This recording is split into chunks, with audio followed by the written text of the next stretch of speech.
Putin AES orqali O'zbekistonni jilovlamoqchimi?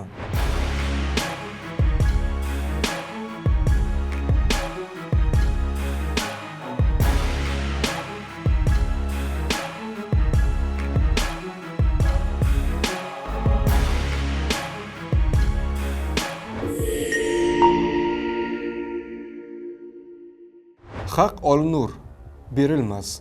Putin AES orqali O'zbekistonni jilovlamoqchimi?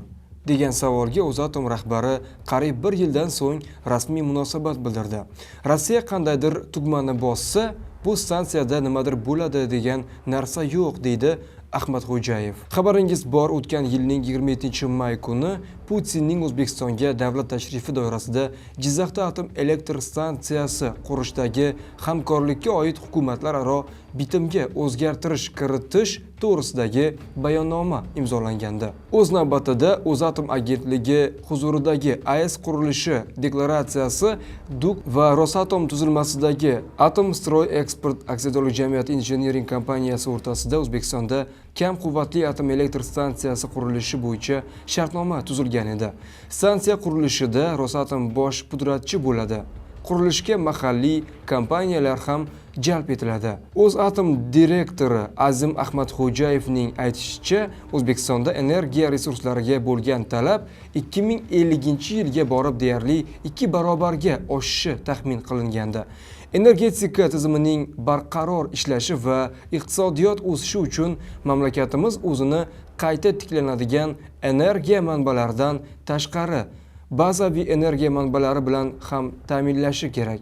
Butun dunyoda biz yangi yadro quvvatlarini yaratishga ham yuqori quvvatli atom elektr stansiyalari, ham kichik modulli reaktorlar loyihalariga qiziqish ortib borayotganini ko'rmoqdamiz. Rosatom bilan hamkorlikni kengaytirish esa energetika kompleksimizni atom energetikasi sohasidagi ilg'or texnologiyalar bilan mustahkamlash imkonini beradi deb hisoblaymiz, degan Ahmadxo'jayev. Rosatom direktori Aleksey Lixachev esa uning rahbarligidagi korporatsiya kam quvvatli AES loyihasini qurish bo'yicha eksport shartnomasini tuzgan jahondagi birinchi kompaniya bo'lgan. Bu shunchaki kelishuv emas. Biz zudlik bilan shu yozda qurilishni boshlaymiz, degan Lixachev. Rasmiy xabarda aytilishicha, AES uchun tanlangan maydonda tekshiruv ishlari o'tkazib bo'lingan. Joyning maqsadga muvofiqligi va xavfsizligi tasdiqlangandi. O'zatom axborotida ham tanlangan maydonda qurilish ishlari joriy yilning yozidayoq boshlanishi keltirilgandi. Aslida Rossiya bilan 11 milliard dollarlik AES qurilishiga 2018-yilda kelishilgan. Putinning 19-oktyabrdagi O'zbekistonga tashrifi payti rasman loyiha boshlab berilgan edi. O'shanda Rosatom rahbari AES qurilishi 2020-yili Jizzax viloyatining Tuzkon ko'lida boshlanishini xabar qilgan edi. Ammo tomonlar shartnomaning ommaga e'lon qilinmagan jihatlari bo'yicha bir kelishuvga erisha olmadilar. Shuningdek, ushbu rejaga O'zbekiston jamoatchiligi qattiq qarshilik ko'rsatib keladilar. So'nggi xabar ham o'zbekistonlik faollarning jiddiy e'tirozlariga sabab bo'lgandi. Jizzaxda quriladigan atom elektr stansiyasi O'zbekistonga tegishli bo'ladi va unda mahalliy mutaxassislar ishlaydi, deya ma'lum qildi O'zatom direktori Azim Ahmadxo'jayev.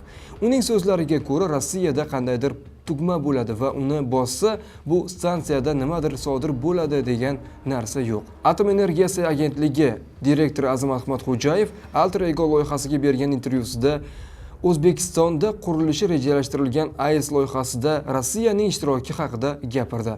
Stansiya O'zbekistonning mulki bo'ladi, unda mahalliy mutaxassislar ishlaydi.